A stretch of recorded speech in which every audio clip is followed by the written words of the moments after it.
Recently, the conflict between the aristocrats and the plebeians has really come to a head, and I'm pleased to see that the debate has remained so civil instead of devolving into the usual stereotype of infighting amongst right-wing groups. Let me just say that I find myself in between the two sides of this debate, and usually end up agreeing and disagreeing with both in equal measure. Just to correct everybody, I coined the term aristocrat-plebeian distinction on Twitter in a thread with Semi-Agog, Don the Pleb, and Yiz the Eunuch. Yiz's recent video reply to Academic Agent makes a very good point. You will need some plebs to create an environment relatively free from leftism so that a 10 will be able to grow. That's what the local mayor, sheriff, and school board member provide.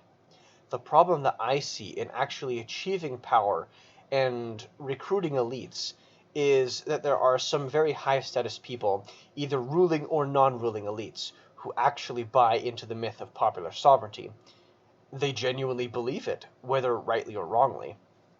Therefore, the true purpose of demonstrations, leaflet campaigns, putting up "it's okay to be white" posters, etc., and other tedious things that plebeians can do, is to essentially be our version of astroturfing. We can and we should astroturf our own wedge issues to pressure the cathedral.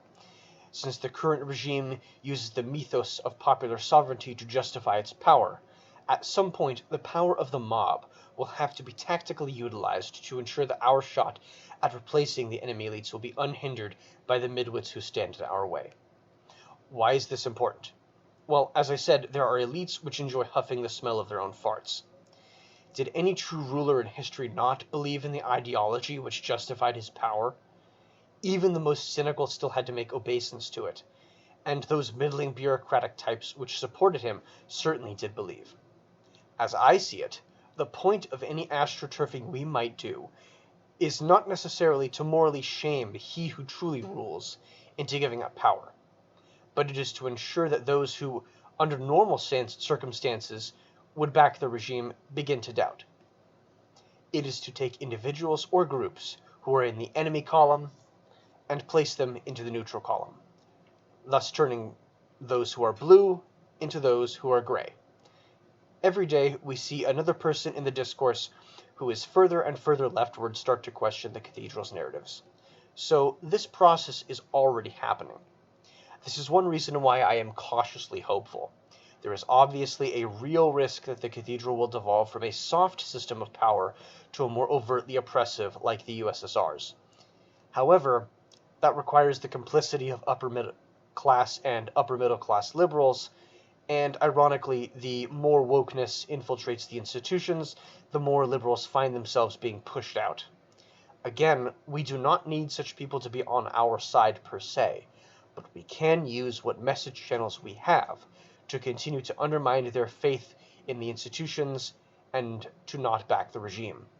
No matter what it takes, we must ensure that our narratives, our memes, and our criticisms of the regime will be on the minds of even our most vigorous opponents.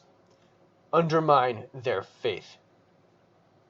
Once the decisive moment happens, then a prepared vanguard elite will be able to contest power from the current rulers.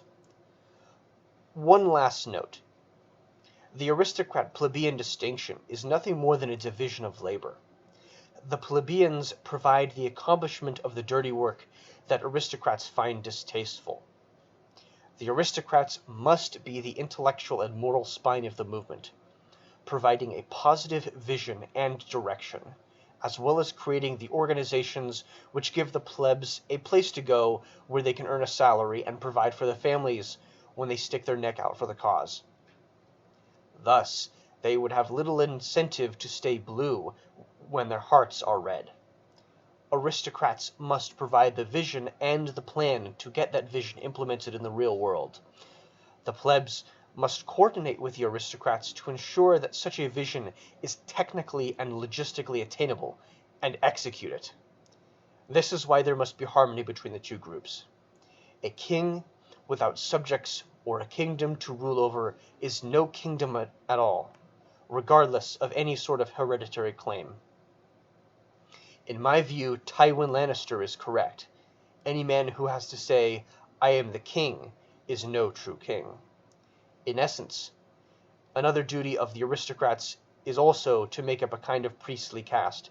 Theirs is a duty which is to create a rendezvous with destiny, and to gift this destiny to the people they lead.